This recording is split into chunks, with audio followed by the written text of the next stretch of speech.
Nshuti bagenzi ndabaramukije amahoro y'umwami wacu Yesu Kristo abane namwe mwese aho muri kw'isi yose. Uwo muvugana hano ni Françoise Habonayo. Ndashimiye Imana data wa twese kuko itwemereye kongera kubonana kugira ngo tuganire ku ijambo ry'Imana. Ntaratangura ndashimiye kandi bene data bantera intege mu kunterefona mu kunyandikira amakomantere. Yesu wo mwijuru abahezagire. Rero uyu munsi ngomba kuganira namwe ku ijambo ryitwa kwizera. Kwizera ni ijambo umenga umuntu wese arazi, ariko ndagomba turyinjiremo gatoya. Imana iduhezagire. Turabe ijambo ry'Imana riri hariya mu gitabo c'Abaheburayo. Baheburayo igice ca 4. Turagenda hariya ku murongo wa 2.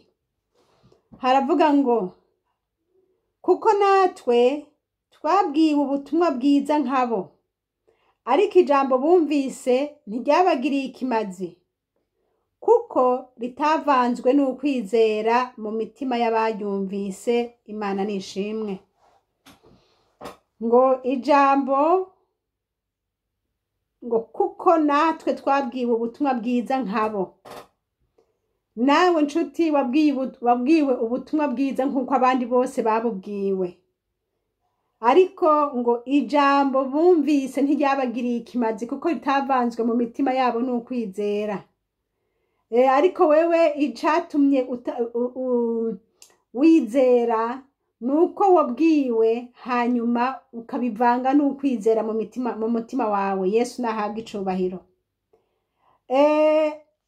Hari wundi murongo hariya mu Baheburayo igice c'10 duhereye ku murongo wa 37 gushika 39 haravuga ngo kuko hasigaye igihe gito cane kandi ugira aze azoza ntazoteba, ariko umugororotsi wanje azobeshwaho n'ukwizera, naho niyiyonjorora ntazohimbara umutima wanje. Ariko tweho ntiturabo mu biyonjorora bagahona, ariko turabo mu bizera ubugingo bwabo bugakizwa. Yesu nahabwa icubahiro. Hariya twamaze kubona ngo babwiwe ubutumwa bwiza ngo ntibabuvanga n'ukwizera mu mitima yabo.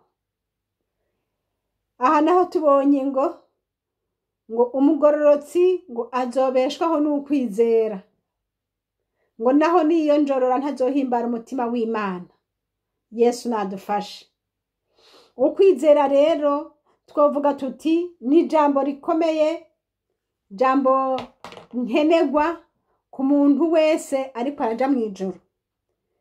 Nshuti yanje, twumvise imburi nyinshi, twumvise amajambo y'Imana, Imana igenda yadutumako nk'uko abandi bose bayumva, ariko ikidutandukanya n'abandi nuko tweho twobishiramwo kwizera, twobivanga n'ukwizera. Yesu nashimwe. Nutabivanga n'ukwizera nshuti yanje ntaco vyokumarira.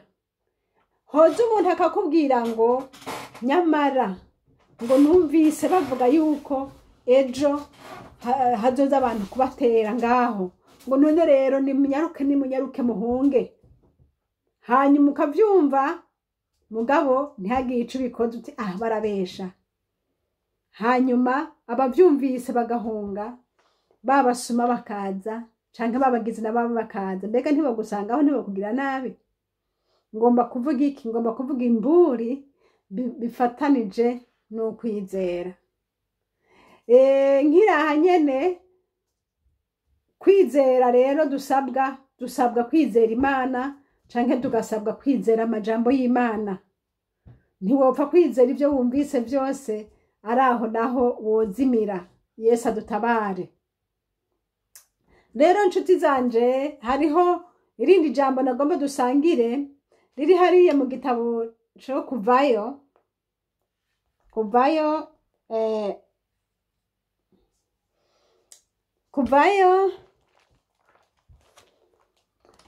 kuvayo hariya igice c'icenda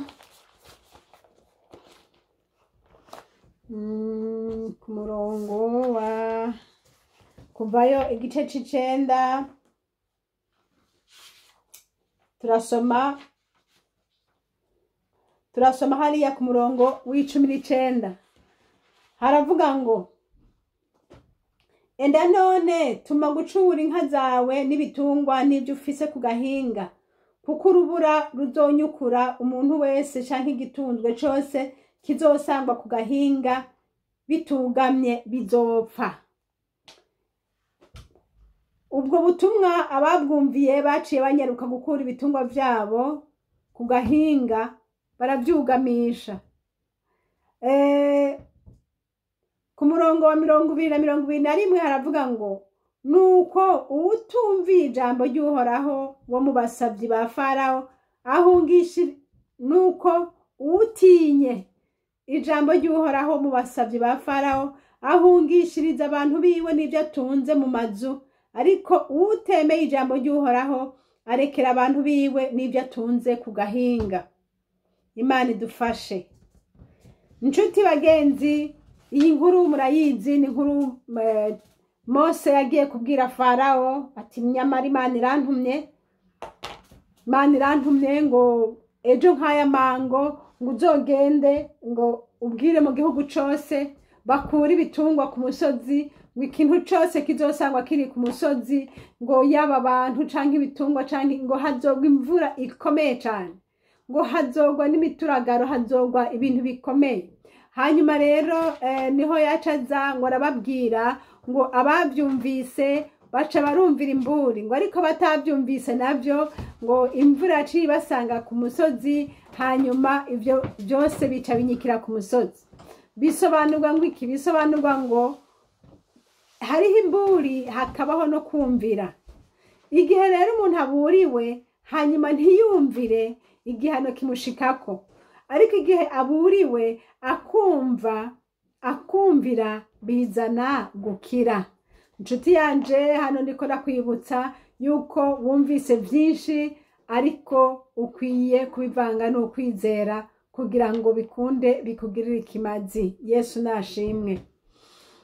Niba ijambo ry'Imana ritubwiye ngo abiyonjorora ngo ntibazohimbara umutima w'Imana, ngo abiyonjorora ntibazohimbara umutima w'Imana, nuko tubandanye kugumya ukwizera kwacu, ukwizera dufise muri Kristo Yesu, tukugumye ntitukurekure. Naho hariho ibintu byinshi cyane bishobora kugutuma wo tukwizera, ariko uyu munsi nje kubwira ngo ntutukwizera. Abatukwizera ngo baba biyonjoroye, ngo abo nabo ngo ntibahimbara umutima w'Imana. Yesu nahabwa icubahiro. Dukwiye kugira iri jambo ryo kwizera, dukwiye kurigirira entraînement, ukaraba by'ukuri ko iryo jambo ari iry'ukuri. Hariho abantu benshi batamenya neza yuko niba Imana yaravuze iba yavuze. Imana yavuze iba yavuze. Niba yavuze ati nzoguhezagira, ni iby'ukuri Imana izoguhezagira. Niba yavuze ati nzobana nawe, haleluya, uvyemere. Imana yavuze ni iby'ukuri izobana nawe. Yesu nashimwe.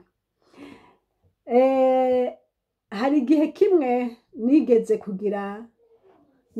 kumva umenga nogira iyi experience y'ukwizera, ntireka nanje ndabe. Ico gihe twari muhira, twariko turotsa inyama hanze, hanyuma rero imvura ikirakungabagirana, ikitangura gukubita mama hasi. Ndumva umenga iyo mvura iratwononeye. Nca ndavuga nti mw'izina rya Yesu Kristo umunyanazareti, iyi mvura ndayihagaritse. Muri iki kibanza turimwo imvura ntayo dukeneye. Ndavuga nti wa mvura we ugenda ugwa ahandi kiretse ahantu turi. Nukuri ndashima Imana, abo twari kumwe nibo babibonye. Imvura yaza yatanga gukubita mama, hanyuma muri ako kanya naheje kuvuga gutyo, imvura ntiyasubiye, tuca tubandanya ico gikorwa twariko turakora. Ca ndavuga nti kumbe nukuri turakwiye guhora tugira experience yo kwizera, tukagira ngo turabe by'ukuri yuko ivyo bintu bikoreka. Imana nishimwe. uyundi munsi ndashima Imana yo mwijuru ko yigeze kumpa kumenya yuko by'ukuri iyo Imana ivuze ibivuze. Munsi umwe Imana yampaye ijambo ni muri Bibiliya. Hanyuma rero ndavuga nti Imana, iri jambo by'ukuri niba ari wowe ubimpaye, niba ari wowe umbariye uku nuku nuku nuku, ndasavye umpe ikimenyetso cerekana ko ari wowe ubimbariye. Ndavuga nti niba ari wewe, uyu munsi undungikira abamarayika baze bambarire aya majambo nyene umbwiye. Yesu nashimwe. Hanyuma nca ndavyizera mu mutima kandi numva muhemu yaranyemeza yuko abamarayika baza kuza, kuko nabibwiye Imana. Hama rero nca ndatangura ndabwira abana muhira nti bane, uyu munsi turafise abashitsi, rero muze tugire isuku cyane. Abana barambaza ati mama ni bande baza? Ndavuga nti murababona. Abana nyene kuri ordre yanje nyene barabikora, bagira gute, bagira isuku nyene uko bashobora, uko dushobora. Vraiment turasasa ibitambara byiza, turareka ibintu byose turabikora uko tubona twabigenjeje neza. Hanyuma nanje canagenda muri douche, ndambara impuzu nziza nkizo kwakira abashitsi nyene biteka. Abana bashishika barambara ati mama ni bande baza kuza? Ndavuga nti mwabana tekereza murababona. Abana bati oya ntitwemera. Ni bande? Abana rero bakunda kubaza yuko bo bari abahungu canke ari abakobwa. Ati none n'abahungu, kuko abana banje n'abahungu bakaba bifuza kumenya ko ari abahungu kugira ngo bamenye ko baza gukina nabo. Ndavuga nti ni murindire gusa muraza kubabona. Hanyuma rero nanje mu mutima nkumva nti by'ukuri nkuko nabivuze, nimba ari Imana yavuganye nanje iri jambo, nimba ari Imana yabivuze, nkaba ndayisabye ko abamarayika baza. Ndabizi neza, ngira ukwizera, ndabizi baraza. Hanyuma rero uca wumva yuko umuntu wese yadodora muhira, naguma ndaba yuko aribo baje. Hanyuma rero abana baragenda barabaza papa wabo ati papa, abashitsi baza ni bande? Papa wabo arababaza, arababwira ati ntabonzi, nimubaze mama wanyu, niba bazi jewe ntabonzi. Hanyuma rero nanje ndavuga nti mwe ni murindire gusa murababona. Yesu nashimwe. Hanyuma rero shishikara ndabarindiriye. Okay, turateka, turitega nyene nk'abiteza abantu. Hama rero harashika mwijoro. Baba ati mama baba ndiko bataje. Nirindira gusa aho bazira baraza, ntimwe nababwiye ko baza. Ntimugabo ntaco, nimugende kuryama basi aho bagenda bavyura canke murabasangaho nibwaca mu gatondo. Hanyuma turagenda kuryama. Ico byakoze naryama ngeza mpuzu z'abashitsi. Hanyuma ndashima Imana yo mwijuru kuko turyamaye ntiyambaje ati be kubera iki wambaye gutya. Yesu nashimwe. Nagumye uko nyene kuko nimvuye nti aho bazirera hose baraza, ntibabesha. Data ntambesha, baraza. Yesu nashimwe. Niho rero hajya vere mu bucagucagu naza mbona abantu baje bari babiri, baza bicara ku gitanda nari njyamyemwo, bicara mu mirambizo y'igitanda. Baca barambwira bati ngwino tugende. Ndabona turasohoka. Dusohotse nza mbona banyeretse urusengero runini cane, rwarimwo abana benshi nkaho umenga hari mu gikorane c'abana. Hanyuma numva bariko baratera indirimbo nk'izo turirimba igihe nari nkiri muri Sunday school. Numva bariko bariziririmba, nanje nca ndaziririmba muri bo, nkumva ndabafasha. Ba bantu rero bumvise ndiko ndaririmba baca barambaza ngo mbega nawe ngo umwigisha wowe mu y'igitondo? Nca ndababwira nti oya jewe sindi umwigisha wo mu y'igitondo, ntimugabo ico bikoze jewe narabaye umunyeshure wo mu bana bo y'igitondo. Turumva rero nco gituma ndazizi. Baca bambwira bati abantu bigisha abana nabahigwe cane. Yo naciye numva ntimwami we ngo nabahigwe gose ngo abantu bigisha abana ijambo ry'Imana.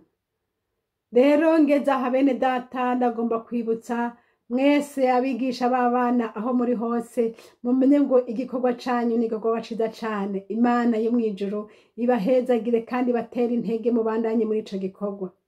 Numvise nkunze abigisha bo mu gitondo, nca nibuka abigisha bo mu gitondo batwigishije, nibuka ba Doreta aho muri hose bene data. Imana y'ububasha bahezagire, Imana ibahe umugisha kabisa, mwakoze igikorwa ciza c'Imana.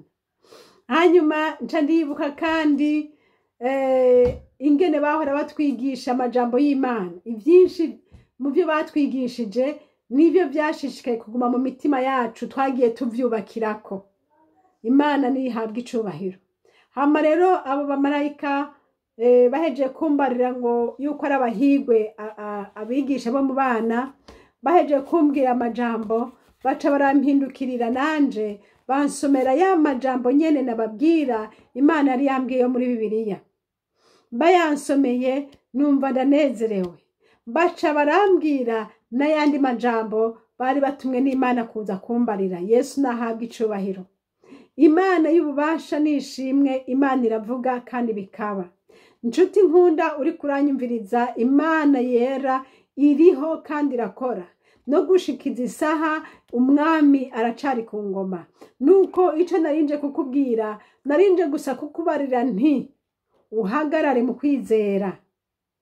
Niba ijambo ry'Imana rikubarira ngo nzoba ndi kumwe nawe ntutinye. Nshuti, aya majambo wumve ko ari ay'ukuri, yuko umwami Yesu azogumana nawe. Imana nishimwe. Muri iyi minsi narashimiye Imana cane. Imana yarambwiye ngo ugende ngugire amasengesho y'iminsi 4 ngo nzoba ndi kumwe nawe. Naranezerewe. Iryo jambo gusa ryo kuba ngo nzoba ndi kumwe nawe vyatumye muri iyo minsi 4 nabaye imbere y'Imana numva nezerewe cane, kumva yuko mfukamye hari uwundi muntu dupfukamanye.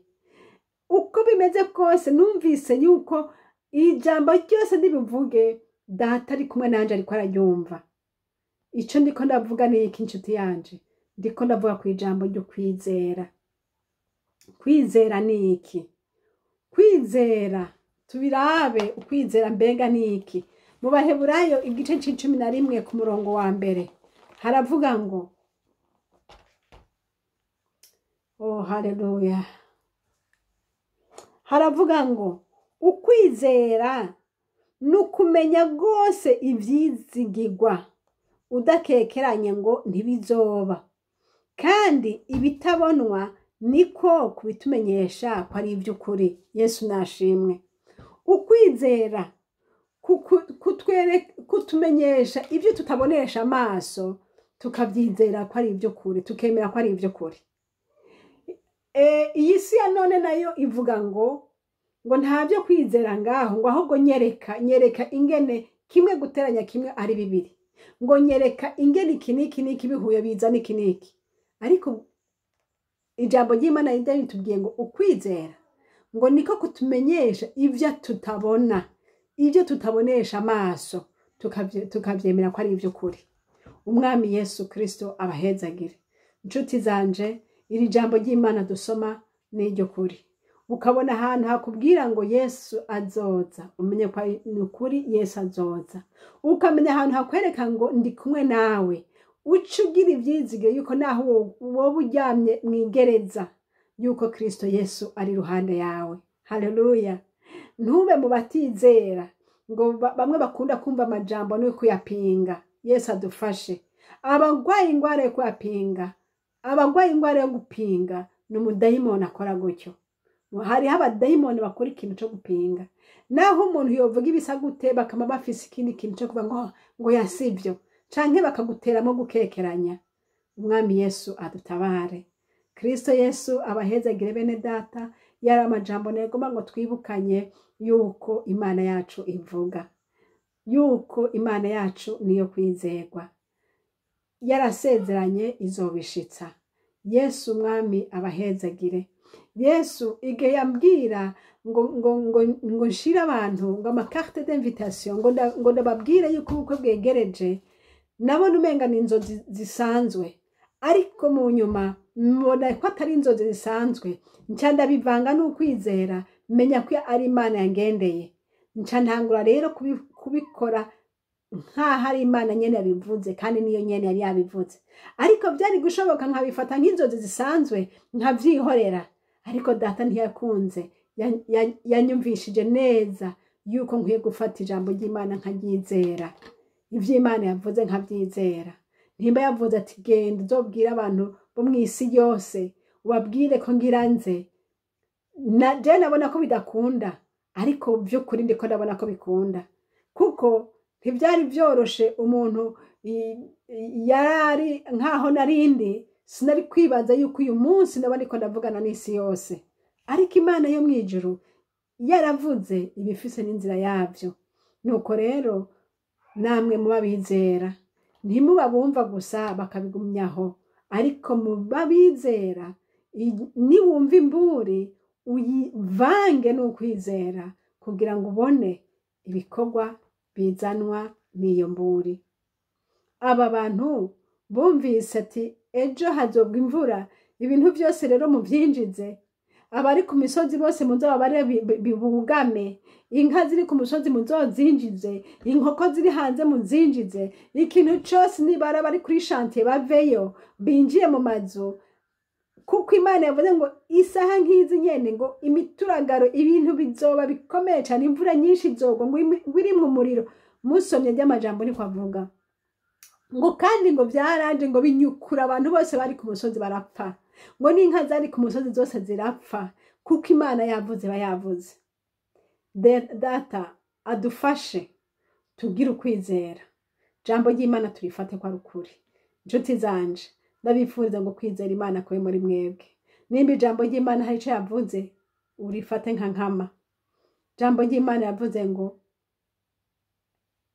umugororotsi ngo azobeshwaho n'ukwizera, ngo ariko niyo njora ntazohimbara umutima wanje. Imana y'ububasha ibahezagire. Mu nyuma tuzoganira ku ijambo ryitwa kwizera Kristo Yesu. Ubu ndiko ndavuga ku ijambo ryitwa kwizera ico Imana yakubariye yuko ari icukuri, ariko kuri video izokurikira nzobigisha kwizera Kristo Yesu ico birimwo, canke kutamwizera Kristo Yesu birimwo iki. Imana yo mwijuru mwese ibahezagire. Data, mu izina rya Yesu Kristo ndasengeye bene data bariko barumviriza buno butumwa bwiza bwo kwizera. Mwami Imana ubahezagire, ubwo bumva imburi ivuye kuri wewe Mana ubehe kuyizera, ntibabe muri babandi bumva ikintu cyose bakagipinga, ariko baba abantu basobanuza, ariko baba abantu kandi bemera Mwami Yesu ico ijambo ryawe rivuze. Nyaguhoraho ndagushima ko wumva, ubahezagire bene data, ubaha umugisha. Mana yo mwijuru, Mana usumba vyose, abataye kwizera mu ijambo ryawe ubasubize mu kwizera uzobukoze, kuko Yesu ijambo ryawe rivuga ngo umugororotsi wawe ngo azobeshwaho n'ukwizera. Ntituri bebe muri babandi bagenda baravuga ngo twereke, ngo mbega bishoboka gute. Yesu ijambo ryawe riravuze ngo kwizera niko kutumenyesha ibi tutabona, tukamenya ko ari ivy'ukuri. Izina ryawe Kristo nibihabwa icubahiro. Nsenze nshima kandi nsabiye umugisha bene data bose bariko barankurikira aho bari hose. Izina ryawe ryera Yesu rishigwe hejuru muri byose. Ubahezagire, ubaha umugisha. Ndagukengurukiye kuvyumvise kandi uvyemeye, ni mu izina ryawe ryera Kristo Yesu. Amen. Yesu abahezagire, abaha umugisha. Amen.